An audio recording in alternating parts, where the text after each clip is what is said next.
Hello everyone, welcome to all. स्वागत है आप सभी का। क्या हाल चाल है, कैसे हो आप सभी? मुझे एक बार कंफर्म करिए। ऑडियो वीडियो क्लियर है सभी के? Gunja, Neetu Nainiwal and Vijay, secret agent, unknown, Vandana. चलो भैया सभी को आफत, चलिए सभी को भैया गुड इवनिंग। गुड इवनिंग, ठीक है। क्या हाल चाल है? अरे थोड़ा सब्र किया करो, मैंने 5 मिनट का बफर टाइम दिया हुआ है ना। ठीक है, तो 5 मिनट तक सब्र किया करिए, आप सभी वेट किया करिए। चलो, अब बताओ कोई दिक्कत? मैं एक बार सेशन को क्लियर है, एक बार मुझे कंफर्म कर दीजिए। हाँ सर, सेशन क्लियर है। मुझे एक बार समझा बता दो कि हाँ सर सेशन क्लियर है।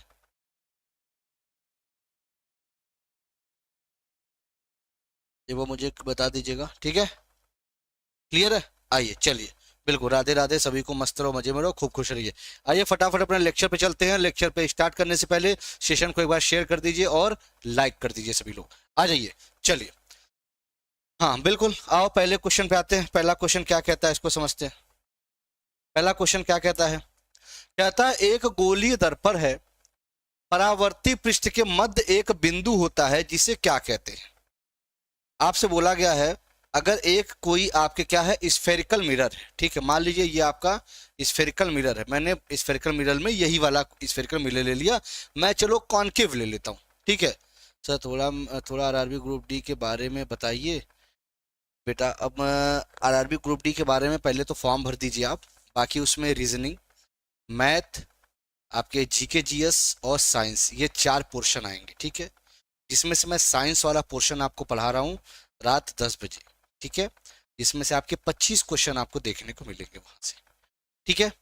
चलिए, अब यहाँ पे आइए। अब ये आपने देखा सर, ये स्फेरिकल मिरर है। मतलब सर ये स्फेरिकल मिरर कैसे? आप बेटा क्लास करिए, मैं एक सेशन उस पर लेते आऊंगा, ठीक है। बिल्कुल परेशान मत होइए, मैं एक सेशन उस पर लेते आऊंगा कि ग्रुप डी में क्या कार्य होते हैं, कैसे। ये मान लीजिए हमने ले लिया सर कॉनकेव। आपके क्या हो गया सर? मिरर हमने ले लिया, ठीक है सर।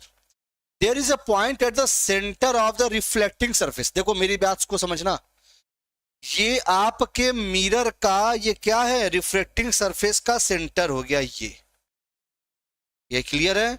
आपका जो मिरर था, मिरर के रिफ्लेक्टिंग सरफेस का सेंटर हमने उठा लिया, ठीक है। बिल्कुल खुश रहिए सभी लोग, सभी लोग भैया मस्त रहो, मजे में रहो। अब ये क्या हो गया सर?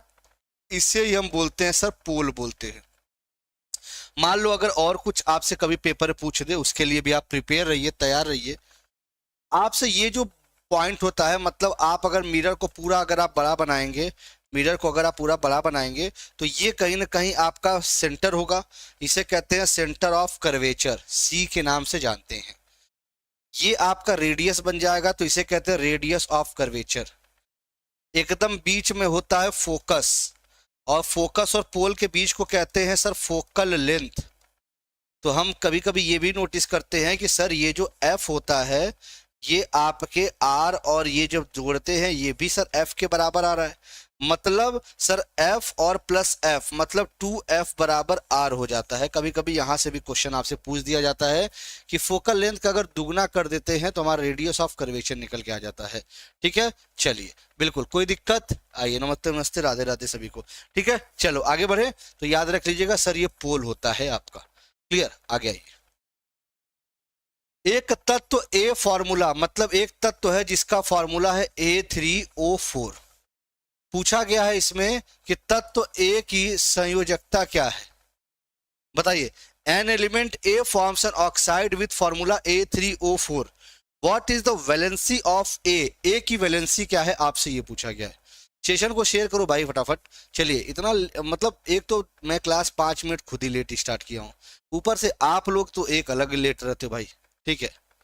इसीलिए मैं आपको बफर टाइम 10:05 तक का दे देता हूँ कि भाई 5 मिनट, ठीक है भैया, तुम जो भी काम कर रहे हो खाली तो हो ही जाओगे। अब जो कसमें खा लिए हैं कि हम खलिए नहीं होंगे महाराज, भैया बात ही अलग। अब इधर आ जाओ। अब आपको पता है कि सर ये कैसे होता है? सर ये इधर चला जाता है और ये इधर चला जाता है, यही तो होता है। तो अगर एक ही पूछी गई है वैलेंसी, तो कितनी हो गई? 4 हो गई। यही तो करते हो। जैसे अगर मैं बोलूं, बिल्कुल गुड इवनिंग सभी को, धर्मेंद्र राजेश सभी को। मान लो मैंने एक फार्मूला लिखा कैल्शियम फॉस्फेट, यही होता है। हम ये कैसे लिखते हैं? क्योंकि सर कैल्शियम के ऊपर 2+ होता है और फॉस्फेट के ऊपर सर 3- होता है। इसीलिए सर हम क्या करते हैं, ये इधर चला आता है और ये इधर चला आता है, ये फॉर्मूला इसका बन जाता है Ca3PO4 ट्वाइस बन जाता है। ठीक है, गुड इवनिंग सभी को, good evening Shreya, good evening सभी को, गुड इवनिंग। आ जाइए, तो ये इसका तरीका है सर। ये आपका वैलेंसी कितनी हो गई सर, ये 4 हो गई। आइए, पौधे में प्राथमिक वृद्धि इससे होती है। क्वेश्चन को ध्यान से पढ़िएगा। मैंने प्राथमिक वृद्धि बोला कि जो आपके प्राइमरी जो ग्रोथ देखने को मिलता है वो किसकी वजह से। सर गुड इवनिंग आशना, राधे राधे बेटा। ठीक है, चलिए बताइए, तो ये किसकी वजह से देखने को मिलता है, आपसे पूछा गया है। ठीक है, चलो सभी लोग इसका जवाब दे। बहुत ही प्यारा क्वेश्चन है, बहुत ही जबरदस्त क्वेश्चन है आपके लिए। ठीक है, बहुत ही जबरदस्त क्वेश्चन है आपके लिए। आइए यहाँ पे सी बी, आइए सभी के अपने अपने जवाब आ रहे हैं। देखो, आपको मैंने बताया था कि जो हमारा 2 प्रकार का होता है, मेरिस्टमेटिक और परमानेंट। तो हम पहले मेरिस्टमेटिक को समझ लेते हैं। ठीक है, विभजोतक को समझते हैं। ये 3 भाग के होते थे। पहला होता था एपिकल, जो कि आपको पता है लंबाई बढ़ाने का कार्य करता था। दूसरा होता था लेटरल, जो कि आपके चौड़ाई बढ़ाने का कार्य करता था। ठीक है, चौड़ाई बढ़ाने का कार्य करता था। तीसरा था जो हमारे ये नोट्स होते थे, जो हमारे ये नोट्स होते थे, इनके बीच में वृद्धि करने का कार्य होता था। अगर हम बेसिकली देखें प्राइमरी लेवल पे, अगर हम चीजों को देखें तो इनमें से 2 ही काम कर रहे हैं। ठीक है, प्राइमरी लेवल पे आज आपके भैया फिजिक्स और केमिस्ट्री भी है। ठीक है, अभी जैसे पहला क्वेश्चन ही था आपका केमिस्ट्री का। ठीक है, आइए अगर हम इसकी बात करें तो सर ये दोनों क्या है, तो सर हमारा जो हमारा इंटर कैलोरी हो गया, और सर इंटर कैलोरी हो गया, और हमारा सर जो एपिकल हो गया, एपिकल हो गया, ये दोनों प्राइमरी स्टेज पे ये आपके ग्रोथ कराने का कार्य करते हैं। तो ऑप्शन नंबर सी और डी हो जाएगा। ठीक है, और अगर अगर बोल देता कि चौड़ाई अगर कौन होता है सर, लेटरल भी उसमें हमारा मदद करता है। तो क्वेश्चन ये आपके आए हुए क्वेश्चन है, आपको देख भी सकते हो। एएलपी 31 अगस्त 2018 को ये क्वेश्चन आपसे पूछा जा चुका है। क्वेश्चन का लेवल कितना अच्छा है, क्योंकि यहाँ बच्चे हमेशा खोजते हैं तीनों को साथ में। यहाँ पे लेटरल भी खोजते हैं, और यहाँ पे बहुत से बच्चे ये गलत करेंगे, आपके ए बी डी मार देते, क्योंकि वो साथ में बी लेके चलते चलते, और वहीं पे वो गलत हो जाते, फंस जाते। ठीक है, चलिए बढ़ाया था, क्या हुआ, ये वाला बढ़ाया था मतलब बेटा। आइए चलिए आगे बढ़े, चलो। What is the percentage of methane in biogas, क्या बात है। आपको पता बायोगैस में आपके मीथेन देखने को मिलता है, कार्बन डाइऑक्साइड देखने को मिलता है। ठीक है, ये सभी आपको पता है, इसमें देखने को आपको मिलता है। ठीक है, चलिए ठीक है, चलिए आगे आगे बढ़े। अब इधर आ जाइए कि सर ये बताओ कि मीथेन की बात आती है, सबसे पहले सर मीथेन कहाँ कहाँ से प्राप्त होता है, ये क्वेश्चन पूछा जाता है आपसे। तो मीथेन कई जगह से प्राप्त होता है, जैसे दीमक के बॉम्बी से। ठीक है, जैसे बेटा आपके दीमक के बॉम्बी से, आपके धान के खेत से। ठीक है, धान के खेत से, कोयले की खान से, कोयले की खान से। और ये भी याद रख लीजिएगा, कोयले की खान में जो विस्फोट होता है वो ऑक्सीजन से रिएक्शन करने के बाद ये कोयले की खान में विस्फोट होता है, ये भी याद रख लीजिएगा। अच्छा सर, अगर मान लीजिए हम यहाँ पे और कुछ अगर देखें, तो देखो अब यहाँ पे ऑप्शन आप में से काफी बच्चे गलत दे रहे हैं। थोड़ा सा और सटीक ऑप्शन दीजिए, थोड़ा सा कुछ ज्यादा ही दे दिए है ऑप्शन, कुछ आपने ज्यादा ही दे दिया है, थोड़ा सा उसको लेवल में लाइएगा। ठीक है, आइए तो याद रखिएगा कि सर और हम कहाँ बोल सकते हैं सर, पशुओं की जुगाली से। मान लो मैं लिख दूं कि जुगाली से, जो आपके पगुरी करती हैं, चबाती हैं जो, ठीक है, तो वहां से भी आपको देखने को ये मिलता है। तो ये कुछ आपके स्रोत है जो आपको याद रखना है। ठीक है, अच्छा तो सर ये बताओ, और मेथेन, मेथेन आपके भैया ये भी याद रख रहे सर, ग्रीन हाउस गैस है, ये ग्रीन हाउस गैस है। ठीक है, ये भी याद रख लीजिएगा। तो सर कितनी सर 60%। बेसिकली इसका जो रेंज होता है वो 55 से 70 का होता है। ठीक है, ठीक है, लगभग इसका जो रेंज होता है ना वो 55 से 70 आपको देखने को मिलता है।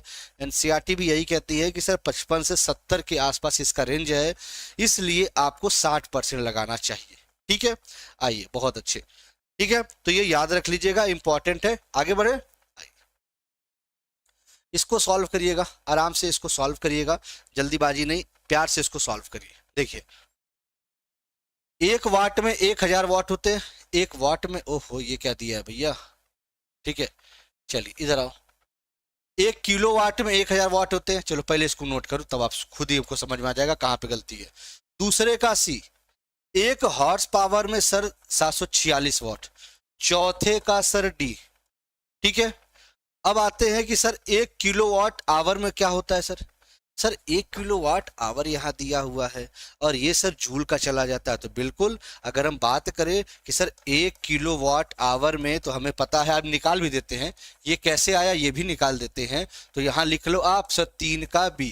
कैसे आया देखो, 1 किलोवाट आवर की बात की, किलोवाट को वाट में चेंज करिए 1000, आवर को सेकेंड में चेंज करिए 3600 सेकेंड, मतलब टोटल क्या हुआ आपके 3600 क्या हुआ सर, ये हुआ आपके वाट सेकेंड में आ गया, पूरा बेसिक में कन्वर्ट हो गया।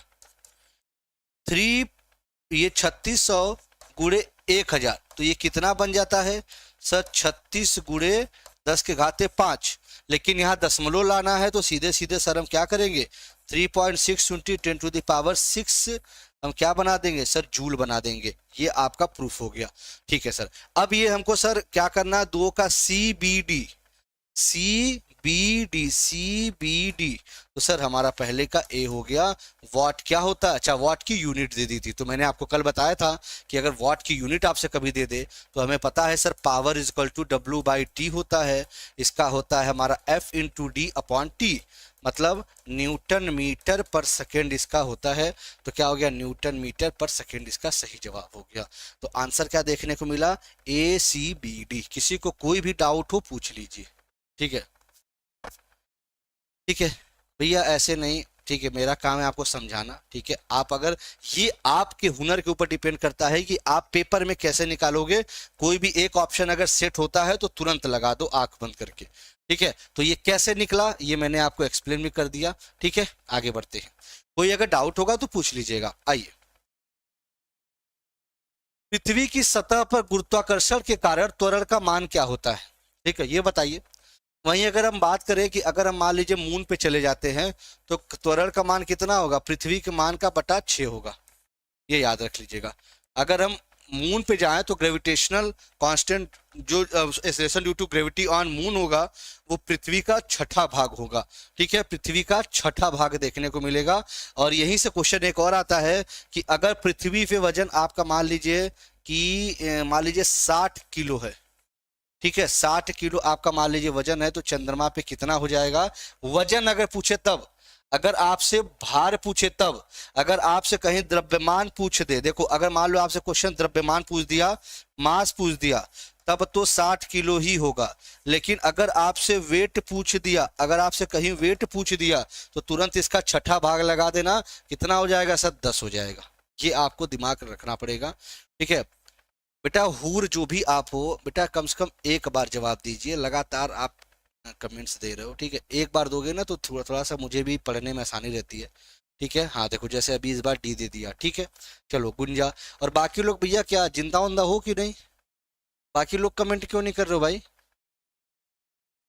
ये तो आसान क्वेश्चन था यार, इस पे तो कमेंट आना चाहिए था तुम लोगों का। तुम लोगों को कमेंट्स को भैया लाइव करना पड़ेगा क्या, रुको रुको, लाइव चैट पे कर दूं भैया, चलिए ठीक है, लाइव चैट पे कर दिया, चलो ठीक है आ जाओ।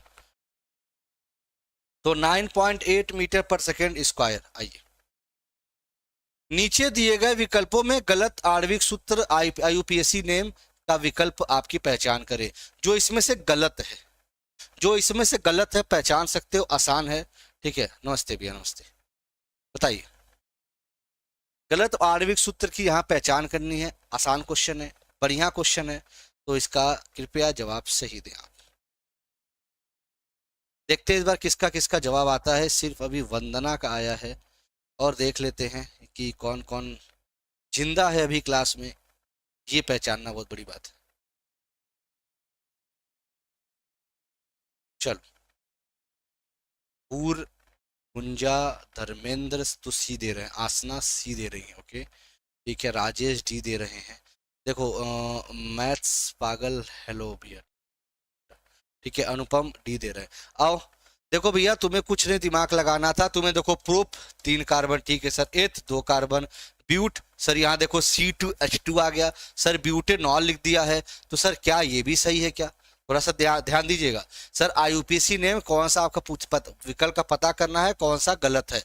अब ब्यूटेनॉल सर आ गया, ब्यूटेनॉल में सर ये क्या यही होता था क्या? हमने यही पढ़ा था क्या? तो सर हमने तो पढ़ा था ब्यूटेनॉल में 4 कार्बन होते हैं, ठीक है।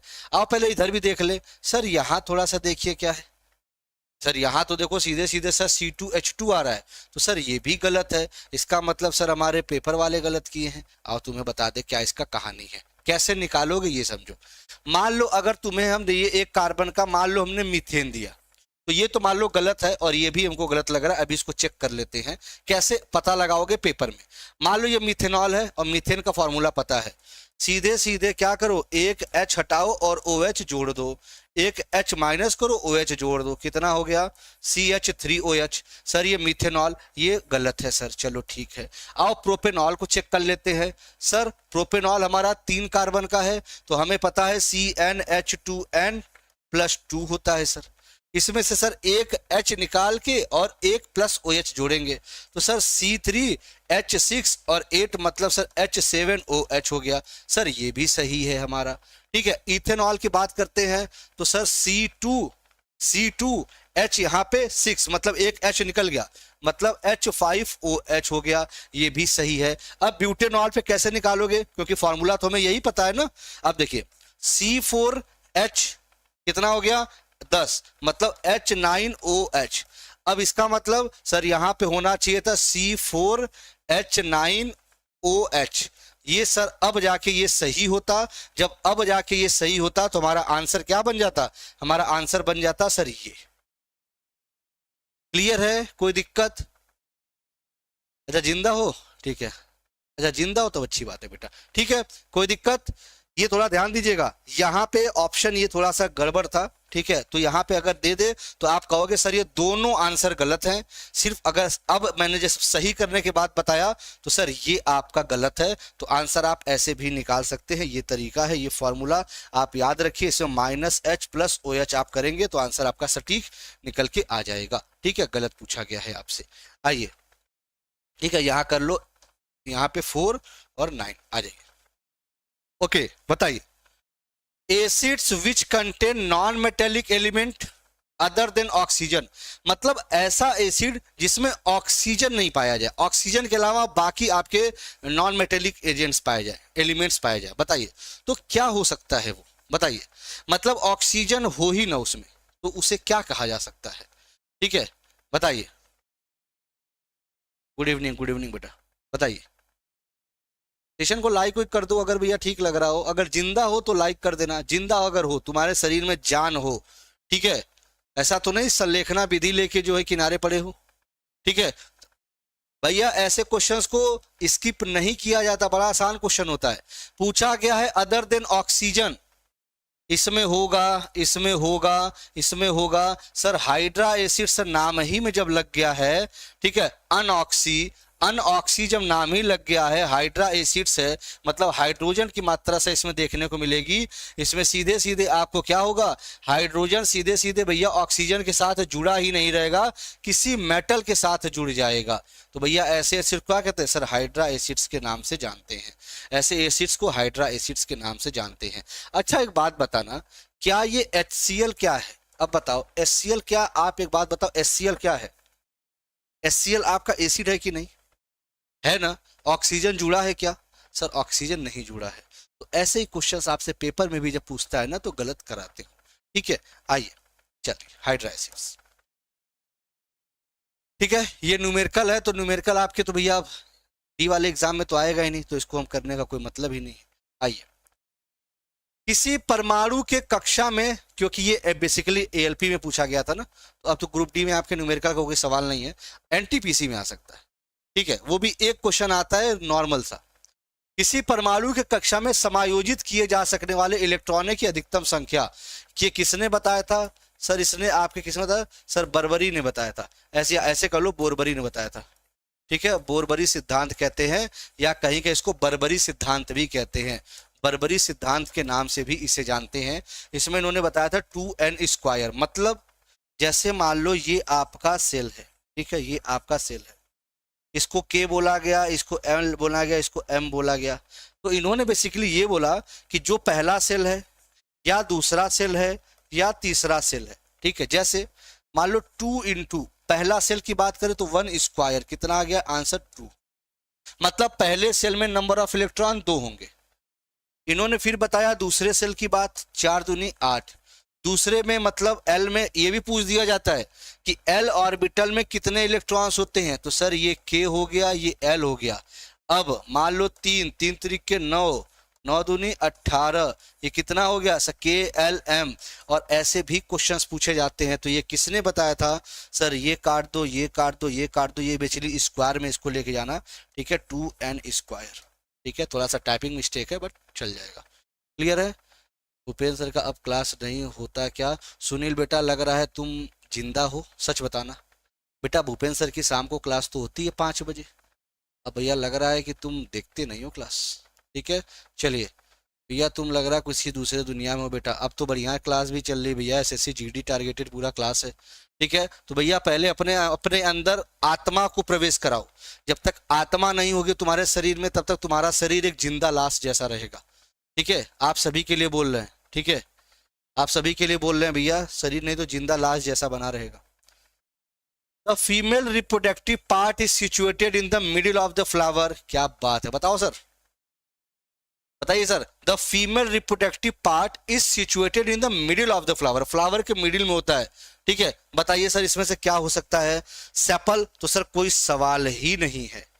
कार्पेल्स, सर कोई सवाल नहीं है। लेकिन अब बताइए सर, पेटल्स हो सकता है या अंडप हो सकता है, ठीक है। सर क्या ए हो सकता है या सी हो सकता है? चलो तुम्हें 2 हिंट दे दिए, ए या सी, बताओ। चलो चलिए आइए, ठीक है, बिल्कुल। तो याद रखिएगा कि सर हमारा अंडप, देखो जब इंग्लिश में आपको गड़बड़ हो सर अंग्रेजी पकड़ लो, सॉरी हिंदी पकड़ लो सर अंडप। अंडप मतलब सर ये आपका जरूर जुड़ा है रिप्रोडक्टिव पार्ट से, ठीक है। पेटल्स, सेपल और पेटल्स कभी जीवन में गलती से मत मार देना, इससे संबंधित, ठीक है, ये हमेशा याद रख लीजिएगा। और आंसर क्या, स्टेमेन, तो सर ये है ही नहीं संबंधित, ठीक है। तो आंसर आपका क्या देखने को मिल गया? मेरा नेट इश्यू है सर, फिजिक्स में दिक्कत। शिवानी तो बेटा अब तैयारी करने से ही होगी ना, क्वेश्चन करने से ही तो सॉल्व होगी बेटा, इसके अलावा और कोई रास्ता नहीं बेटा, ठीक है। आइए, हाँ ये भैया जिनका एसएससी जीडी का पेपर होने वाला है उनके लिए अब लगातार कोई एक स्पेशल टॉपिक जाएगा आपके पेपर तक।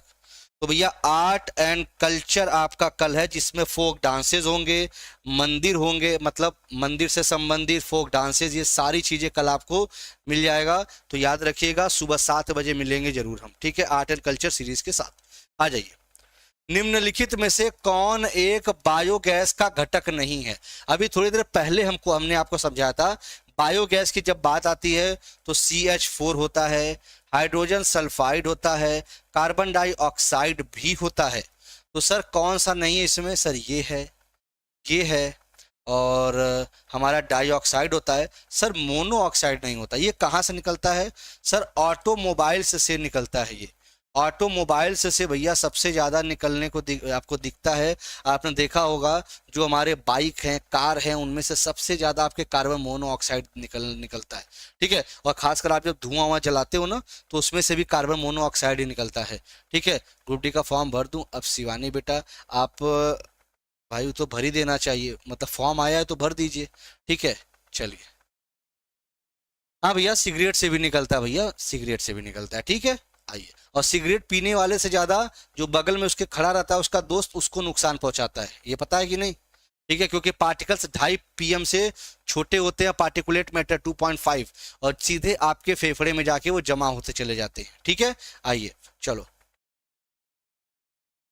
न्यूलैंड्स के अष्टक के नियम में निम्न तत्वों में से कौन सा तत्व अंतिम तत्व था? देखो ग्रोथ कैसे होता है तो आपको पता है, सबसे पहले आता है डोबनेयर्स ट्रेड, सबसे पहले आता है डोबनेयर्स ट्रेड, ठीक है। फिर आता है न्यूलैंड का लॉ ऑफ ऑक्टेव, न्यूलैंड का लॉ ऑफ ऑक्टेव आता है, ठीक है। अच्छा, फिर सर क्या आता है? फिर सर हमारा पीरियोडिक टेबल आता है, जो कि किसने दिया था? सर ये दिए थे हमारे किसने? मेंडलीफ ने दिया था, मेंडलीफ ने दिया था। फिर हमारा नंबर आता है मॉडर्न पीरियोडिक, मॉडर्न पीरियोडिक, जो कि किसने दिया था?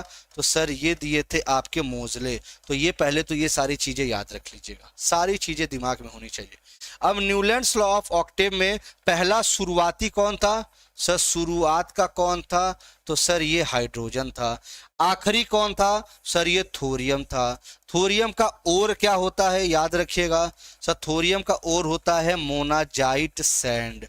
मोनाजाइट सैंड, ठीक है, मतलब ये रेडियो एक्टिव आपको देखने को मिलता है थोरियम। मोनाजाइट सैंड ये इसका क्या होता है? और होता है, ये याद रख लीजिएगा। ठीक है, कोई दिक्कत, कोई समस्या? आगे बढ़े, चलिए। एग्जाम कितने टाइम बाद होता है सर? बेटा एग्जाम लगभग आपके देखने को मिलेगा मई के आसपास। ठीक है, चलिए आगे बढ़े। अच्छा, ये कहाँ पाया जाता है ये भी याद रखिए, Kerala coast, Kerala coast monazite sand.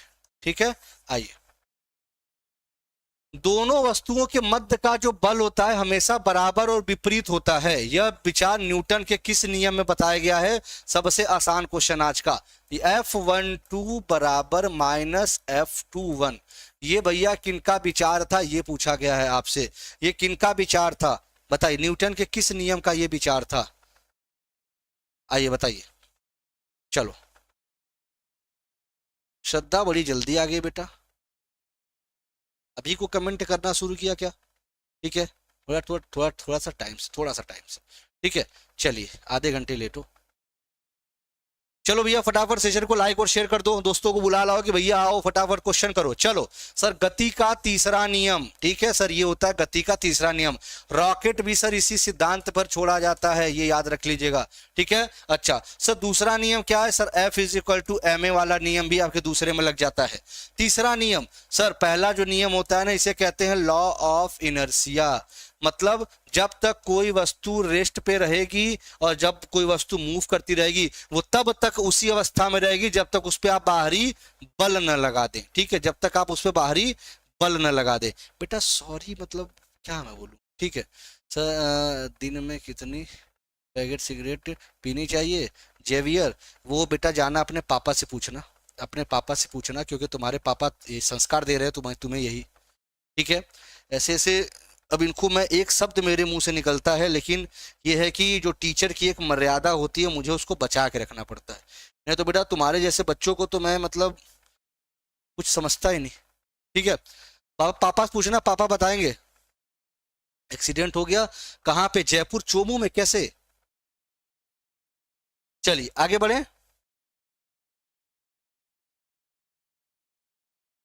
ठीक है, कब चालू होता है बेटा? 10 बजे चालू होता है। ठीक है, आइए। हाँ नीचे, अच्छा ये तो क्लियर नहीं दिख रहा है क्या? आइए इधर आइए, इसको आराम से पढ़िए।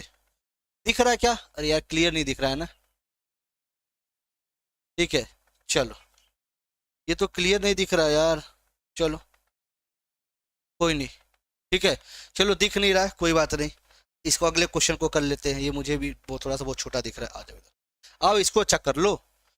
जब एक उपग्रह पृथ्वी के चारों ओर 40,000 किलोमीटर त्रिज्या के ग्रह पथ में घूमता है तो गुरुत्वाकर्षण बल द्वारा किया गया कार्य कितना होता है?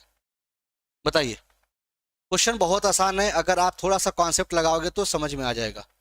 ठीक है, बताइए, थोड़ा सा अगर कॉन्सेप्ट अगर लगाए तो समझ में आ जाएगा। अच्छा दिख के भी नहीं पढ़ सकते? ठीक है, आइए, चलिए। हाँ ब्राइटनेस ज्यादा थी, ब्राइटनेस ज्यादा नहीं, बेसिकली क्या है ना, वो क्वेश्चन का प्रिंटिंग वो कॉपी पेस्ट बेसिकली किया गया है किताब से। वो क्वेश्चन डायरेक्ट हमने किताब से ही पेस्ट किया था, तो इस वजह से नहीं दिख रहा होगा। ठीक है, चलिए। सर एक बच्चे की मौत भी हो गई, चलो यार, ठीक है, आ जाओ। तो बिल्कुल याद रखिएगा, देखो सिंपल सा बात है कि सर एक बात बताओ, जब हम इस सर्कल पे ऐसे घूम रहे हैं, जब इस सर्कल पे घूम रहे हैं, जब इस सर्कल पे घूम रहे हैं, मतलब सर अगर यहां से चले और यहीं पे हम आ गए, इट मीन्स सर हमारा डिस्प्लेसमेंट जीरो हो गया। सर हमारा वर्क क्या होता है? F इंटू डी होता है। तो जैसे ही सर डी जीरो हो गया, पूरा वर्क जीरो हो गया sir, 0 joule is the correct answer. कुछ भी दे हमें कोई मतलब नहीं, 0 जूल मार के आना है। ठीक है, आ जाइए, अच्छा क्वेश्चन था, आ जाओ। द मोस्ट मेलिएबल और डक्टाइल, मतलब देखो मेलिएबल का मतलब क्या होता है, मेलिएबल का मतलब कि इसको हम एक चादर में बदल सकते हैं आसानी से। ठीक है, एक चादर में इसको हम बदल सकते हैं। ठीक है, चादर में। अच्छा ठीक है सर, डक्टाइल का मतलब क्या होता है? डक्टाइल का मतलब होता है सर कि इसको हम क्या कर सकते हैं, एक लंबे तार में बदल सकते हैं, लंबे तार में इसे हम बदल सकते हैं। ठीक है, तो ये किसके साथ देखने को मिलेगा, ज्यादातर आपको गोल्ड में ही ये देखने को मिलेगा। आप जो ऑर्नामेंट्स जब बनाते हो तो देखा है गोल्ड के कैसे कैसे डिजाइन आप बना रखते हो। ठीक है, तो गोल्ड में देखने को मिलता है। ठीक है, चलिए आइए। ठीक है, आगे बढ़े। चलो, अच्छा एक चीज और, गोल्ड से मुझे एक चीज आ गया। आपने एक नाम सुना होगा ऑरिक क्लोराइड, अगर नहीं सुना तो आज सुन लेना। ऑरिक क्लोराइड जो इंजेक्शन होता है इसका यूज करते हैं, इसी निडिल से हम एंटीडॉट जो लगाते हैं, एंटीडॉट लगाते हैं तो किससे सर, ऑरिक क्लोराइड के इंजेक्शन से ही जो निडिल होती है वो ऑरिक क्लोराइड की बनी होती है, ये भी याद रख लीजिएगा। ठीक है, आइए। मस्तिष्क का कौन सा हिस्सा सांस लेने को नियंत्रित करता है, लो भैया बताओ। सांस लेने को, जितनी भी आपकी इनवॉलेंट्री, इनवॉलेंट्री जितनी भी आपके हैं, मतलब अनैच्छिक, जो आपके बस में नहीं है, जो आपके बस में नहीं है, वो सब हमारे किसके हक में है sir, medulla oblongata, medulla oblongata के हाथ में है सर। यही जो चाहेगा वो करेगा, आपके अनैच्छिक दिल का धड़कना, सब काम आपको यही करने का। ठीक है, सब काम यहाँ का करने को आपको ये बताएगा। तो सर ये कौन हो गया sir, medulla oblongata, medulla oblongata. अब ये होता कहाँ पे, आइए। सर ये जो हमारा ये ब्रेन था ना, ब्रेन जब हमारा यहाँ जाता है तो ऐसे ये बढ़ता है, तो हमारा ये सेरिबेलम वाला हिस्सा था। ठीक है, फिर पॉन्स होता है, फिर मेडुला ओब्लोंगेटा आपको यहाँ देखने को मिलता है। मेडुला ओब्लोंगेटा के बाद आपका स्पाइनल कॉर्ड देखने को मिलता है। तो जो ये हिस्सा आपका होता है यही मेडुला ओब्लोंगेटा होता है, और ये आपके इनवॉलेंट्री अनैच्छिक क्रियाओं कराने में ये इंपॉर्टेंट रोल प्ले करता है आपका मेडुला। ठीक है, चलिए चलिए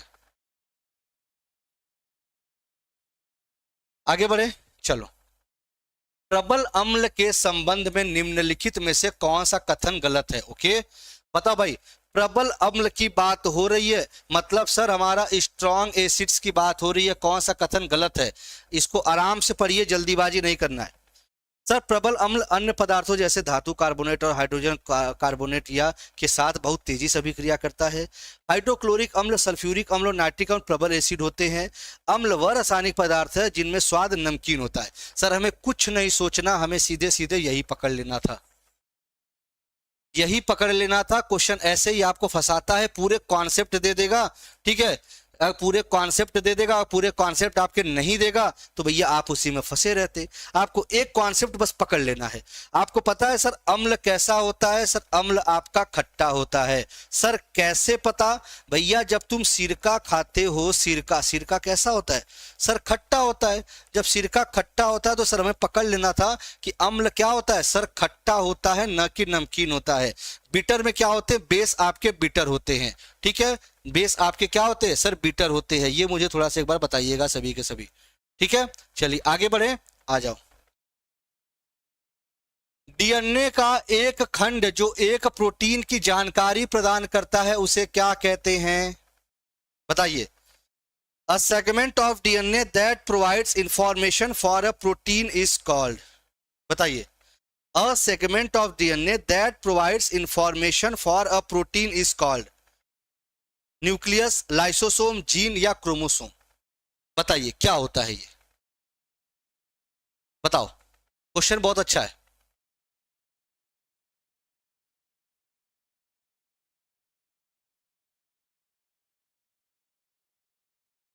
बताओ भाई।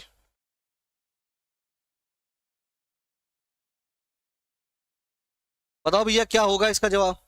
सी आ रहा है, ओके सभी का सी आ रहा है। अच्छा देखते हैं, चलो जीन। ठीक है, बहुत अच्छे। सर जब जीन की बात हम करते हैं तो याद रखिएगा सर, जीन जो कि हमारे भैया जो पूरा हमारा संरचना है, जो हमारे अंदर कैरेक्टर्स हैं, जो कैरेक्टर्स हमारे अंदर, वो जीन की ही देन है। ठीक है, ये जेनेटिक मटेरियल होता है और इसकी खोज, अगर हम पूरी बोले ना, फादर ऑफ जेनेटिक्स की बात अगर करें फादर ऑफ जेनेटिक्स की बात करें, ये क्वेश्चन बहुत आसान है लेकिन पूछा जाता है, तो जीजे मेंडल, ग्रिगोर जॉन मेंडल हैं ये, ग्रिगोर जॉन मेंडल हैं ये, ठीक है, ये याद रख लीजिएगा। क्लियर। गुण जो आपके जो गुणसूत्र होते हैं, क्रोमोसोम कितने होते हैं सर? 46 होते हैं, मतलब 23 पेयर होते हैं। कितना सर? 23 पेयर आपके ये देखने को मिलते हैं, ठीक है। आगे आइए। अच्छा, लाइसोसोम क्या होता है सर? लाइसोसोम कहते हैं इसे सुसाइडल बैग के नाम से जानते हैं, सुसाइडल बैग। इसका एक पेटेंट काम है सर, क्या काम है सर? नेक्रोसिस। अब कहोगे सर ये नेक्रोसिस क्या होता है? मान लो आपके किसी सेल का ब्रेन खराब हो गया, अब क्या करेगा? ये अपने आप को फाड़ देगा, फाड़ के पूरे सेल को डिस्ट्रॉय कर देगा, जिसे अब नेक्रोसिस के नाम से जानते हैं। ये भी पूछा गया है आपके पेपर में, नेक्रोसिस, ठीक है। चलिए, हाँ, आत्महत्या की थैली भी कह सकते हो। न्यूक्लियस को क्या कहते हो? न्यूक्लियस को कहते हो ब्रेन ऑफ सेल, न्यूक्लियस को कहते हो ब्रेन ऑफ सेल के नाम से जानते हो, ठीक है। आइए, निम्नलिखित में से कौन सी गैस विकसित होती है जब इथेनॉल सोडियम के साथ प्रतिक्रिया कर लेता है? अच्छा क्वेश्चन है, बताओ। जब इथेनॉल सोडियम के साथ, अच्छा एक बात बताओ सर, थोड़ा मुझे समझाओ इसका क्या मतलब है? C2H5OH पता है आपको, इथेनॉल जो आपका बेवरेज होते हैं, ठीक है, प्लस सोडियम से ये अभिक्रिया कर लिया। अब सर क्या बनेगा? तो आपको पता है, जैसे सर ये अभिक्रिया करेगा, जैसे अभिक्रिया करेगा तो सर आपको पता है क्या निकलेगा सर? हाइड्रोजन निकलेगा। क्यों सर? तो भैया यहाँ पे आप रिएक्शन लगा लेना, जैसे ही आप इसको 2 मोल मान लो ले लिए, तो आपका यहाँ 2Na ले लिए, तो ये सीधे सीधे क्या करेगा? ये आपके ONA बनाएगा और H2 आपका बाहर निकल जाएगा, H2 आपका बाहर निकल जाएगा, तो हाइड्रोजन देखने को मिलेगा। रिएक्शन से आप सीख लिया करिए, ठीक है, रटने की कोई आवश्यकता नहीं है, ठीक है। तो सर ये hydrogen is the correct answer हो गया। अच्छा, 1 ओम के 4 प्रतिरोध श्रेणी क्रम से जुड़े हुए हैं, तो परिमाणीय प्रतिरोध क्या होगा? ये जितना आज मैं क्वेश्चन करा रहा हूं, ये आपके ALP में पूछा गया क्वेश्चन है, तो ये इसमें कोई दाग नहीं है कि आपके आने वाले पेपर में न पूछा जाए, ठीक है। चलिए, क्या हो गया सेल्फ स्टडी भैया, क्या बोली हो बेटा, ठीक है। आइए, तो बिल्कुल याद रखिएगा कि अब देखो 1 ओम, 1 ओम, ये देखो क्वेश्चन क्या कहना चाह रहा है, ऐसे समझो, 1 2 3 4, ये श्रेणी क्रम में है, सीरीज में है, 1 1 1 1। भैया हमने सीधे देखा था R टोटल कितना होता है, आपके सबको जोड़ दो, 1 1 1 और 1, कितना हो गया सर? 4 ओम। इसका जवाब आ गया सीधे सीधे।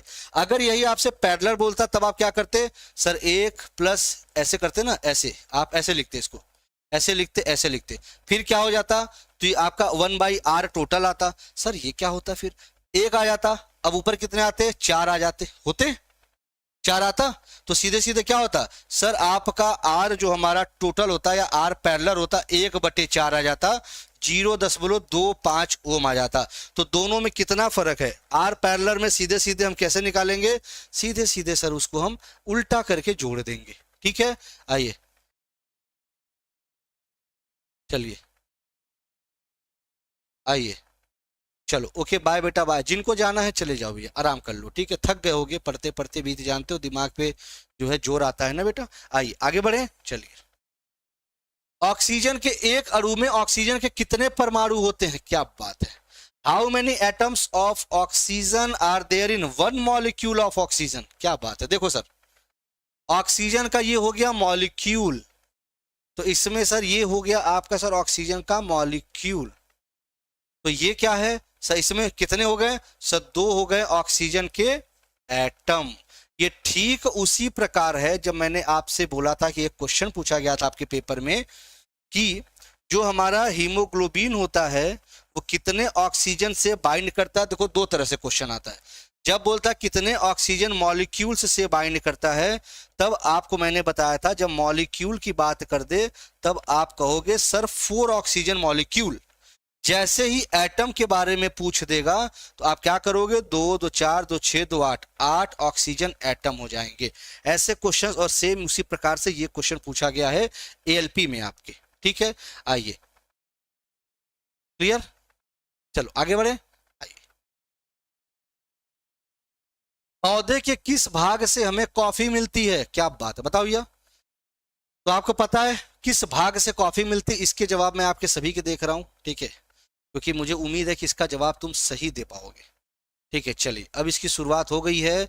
हूर पॉड, सीनू लीफ जो कि गलत है, राहुल डी, श्रद्धा लीफ गलत हो गया, ठीक है, चलिए देखते हैं।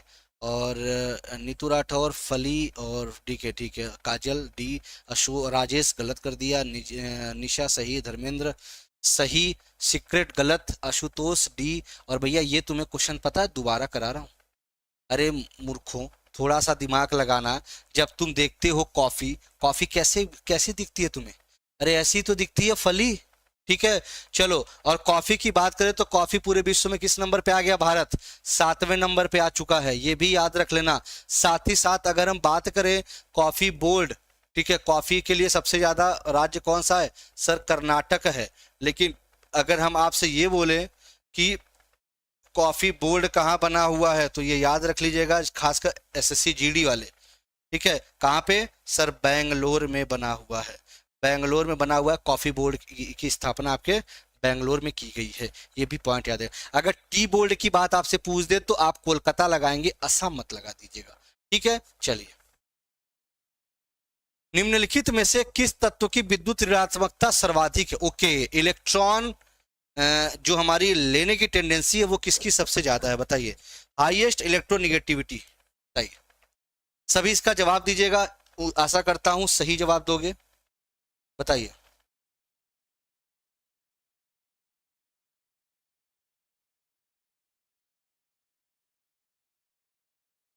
बताओ।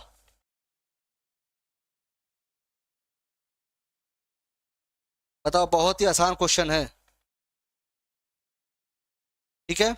अब देखो, इसके लिए आपको रटना नहीं है, इसके लिए आपको रटना ही नहीं है। फ्लोरीन, फ्लोरीन, क्लोरीन भी आ रहा है, अच्छा ठीक है, क्लोरीन आ रहा है, देख लेते हैं। देखो, आप जब एनसीईआरटी पढ़ते थे, और एनसीईआरटी जब क्लास 11th की कभी एनसीईआरटी पढ़ना, तो आपको एक सीक्वेंस मिलेगा, क्लन पर, ठीक है। आपसे पूछा गया है फोक्लनबर, मतलब ये सीक्वेंस आप याद रख लो। आप 4 बार इसको याद करो बोल के, फोक्लनबर, फोक्लन, फोक्लनबर। तो आपको क्वेश्चन कितना भी घुमाए, आप इसमें जरूर करके आओगे। तो सर याद रख लीजिएगा, फ्लोरीन होता है, ठीक है, फ्लोरीन होता है, ये याद रख लीजिएगा। एनटीपीसी 2019 से पूछा गया है, और इसका आंसर आपके रेलवे ने पहले गलत दिया था, फिर उसको सही किया था, ये भी याद रखिएगा, ठीक है। तो पहले रेलवे ने क्या किया था, इसका आंसर क्लोरीन जारी किया था, जब हम 2019 की बात बता रहे हैं, क्लोरीन जारी करके फिर उसको सही भी किया था, ठीक है। तो ये याद रखिएगा कि आपका फ्लोरीन होता है। बहुत ही इजी क्वेश्चन और बहुत ही इंपॉर्टेंट क्वेश्चन, तो ये आप रट लीजिएगा, बहुत इंपॉर्टेंट है क्वेश्चन, यहां से बार बार पूछे जाते हैं, ठीक है। आइए, दो सतहों की अनियमितताओं का क्या होता है जो स्थैतिक घर्षण का कारण बनता है? What happens to the irregularities of two surfaces that cause static friction? देखो भैया, स्टैटिक फ्रिक्शन की बात हो रही है, और दोनों सरफेस, तो देखो रोलिंग होगा नहीं, स्लिपेज होगा नहीं, स्लिपिंग होगा नहीं। आप किसके कारण? सर इंटरलॉकिंग के कारण ये हमें देखने को मिलता है। एक क्वेश्चन और पूछा गया था, इनमें से किसे अगर हटा दिया जाए, इनमें से अगर मान लो आपके फ्रिक्शन को हटा दिया जाए, तो इनमें से कौन सा काम करना आसान होगा? जिसमें से बोला था कि एक बक्से को इधर से उधर करना, ठीक है, और मतलब कई तरह के उदाहरण थे। तो उसमें एक क्वेश्चन बड़ा टफ था, क्या मतलब था? तो सिंपल, कि हमें फर्श पे चलना हमारे लिए सबसे असंभव कार्य होगा, क्योंकि जब फ्रिक्शन ही हटा दोगे तो हम चल ही नहीं सकते, सरफेस के बीच में फ्रिक्शन ही नहीं मिलेगा, ठीक है। हाँ बिल्कुल, चलिए, ये क्वेश्चन पूछा गया हुआ आपसे, इनमें से कौन सी बीमारी सामान्यतः मच्छरों द्वारा फैलती है? मच्छरों द्वारा? सर पीलिया नहीं, सर पीलिया तो बाइल जूस के बढ़ने से होती है, लीवर के माल फंक्शनिंग से। गठिया सर आपके यूरिक एसिड के बढ़ने से होती है। छोटी माता सर ये वायरस से होती है, ठीक है। ये देखो यहाँ पे मैं लिख देता हूं, चलो, ये लीवर के समस्या की वजह से होती है। गठिया यूरिक एसिड के बढ़ने की वजह से होती है, ठीक है। छोटी माता वायरस से देखने को मिलती है। सर मलेरिया किससे होती है? सर फीमेल एनोफिल्स मॉस्किटो से, फीमेल एनोफिल्स मॉस्किटो से।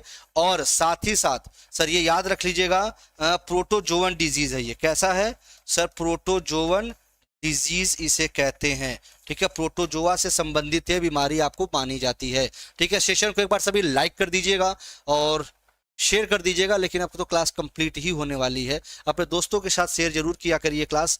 ठीक है, आप ही से बेटा मेरा हौसला बढ़ता है, मेरी जो एनर्जी है वो आपसे ही बढ़ती है। ठीक है, चलिए तो बिल्कुल ये याद रखिएगा। सर अगला क्वेश्चन, मानव शरीर में मौजूद सबसे कठोर पदार्थ कौन सा है? Which is the hardest substance present in the human body? हमने आपको बता रखा है, सबसे जब भाग पूछ दे, सबसे कठोर पदार्थ पूछ दे, सर टूथ एनिमल होता है। किसका बना होता है? सर अगर एक क्वेश्चन आपके पेपर में कभी आए ऑप्शन, तो कैल्शियम फॉस्फेट हमें प्रियोरिटी पे लगाना पड़ेगा, तब कैल्शियम कार्बोनेट नहीं लगाओगे।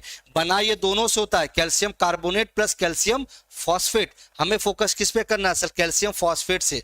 CA3PO4 twice. क्वेश्चन ये भी पूछा जाता है कि ये इतना हार्ड होता क्यों है? Sir due to absence of water. यहां लिख लो सर, हार्ड इसलिए होता है due to absence of water. अगर भैया तुम वाटर डाल दोगे तो जानते हो कोई भी चीज सॉफ्ट हो जाती है, तो अगर एब्सेंस कर दोगे तो टूथ एनिमल कैसा होता है सर? इसीलिए सबसे हार्ड ये पाया जाता है। ठीक है, अच्छा अब अंगुली का नाखून सर केराटिन का बना होता है। ठीक है, घुटना सर इसे क्या कहते हैं? इसे पैटेला के नाम से हम जानते हैं, पैटेला कहते हैं इसे। ठीक है, खोपड़ा, खोपड़ा अगर हम बात करें खोपड़ी की हड्डियां कितनी होती है सर? 29 होती हैं। टोटल हमारी स्कल की हड्डियां 29 होती हैं। और इसमें अगर हम क्रेनियम की बात करें, कपाल की बात करें, कपाल की हड्डियां कितनी होती है? पूछा जा चुका है सर, 8 हड्डियां होती हैं। चेहरे की 14 होती हैं, कान की 6 होती है, मतलब 3 और 3, और एक आपके गले की हड्डियां होती है। तब ये जाके 29 हड्डियों का निर्माण होता है हमारे बोन्स के। ठीक है, बोन्स ऑफ स्कल का निर्माण होता है इतनी हड्डियों का। ठीक है, चलिए तो ये थे आपके भी कुछ क्वेश्चंस भी हैं और देख लीजिए। उन पशुओं को क्या कहा जाता है जो पौधों और पशुओं दोनों को खाते हैं? सर ये तो आसान क्वेश्चन है, सोचना ही नहीं है सर। सर्वाहारी कहते हैं, जैसे ओमनीवोरस कहते हैं। कार्निवोरस जो आपके मांस खाते हैं, जो आपके हरी सब्जी खाते हैं, और ओमनीवोरस जो दोनों को खा सकते हैं। ठीक है, आइए हाँ, एक वयस्क मानव हृदय का औसत वजन लगभग होता है। The average weight of an adult human heart is about, बताओ एक वयस्क मानव हृदय का औसत वजन लगभग कितना होता है? तो हमें पता है सर, अगर हार्ट की बात करते हैं तो 300 ग्राम। ठीक है, 300 ग्राम। आपकी पेड क्लास में ये चैप्टर खत्म हो चुका है। ठीक है, 300 ग्राम सर ये होता है, मैंने ये पढ़ा रखा है। कितने कोष्ठक होते हैं? मानव हृदय में सर 4 कोष्ठक होते हैं, ये भी याद रख लीजिएगा। ठीक है, तो ये थे आपके कुछ आज के ये प्रश्न। ठीक है, आशा करता हूं प्रश्न अच्छे रहे होंगे, मजा आया होगा। और रहे बात आपके, तो जो बच्चे नए हैं वो प्ले स्टोर पे SGI कंपटीशन क्लासेस से जुड़ सकते हैं, रजिस्टर करके आगे बढ़ सकते हैं कोर्सेस पे आगे बढ़ सकते हैं। और आपकी ये कल 7 बजे सुबह आपके SSC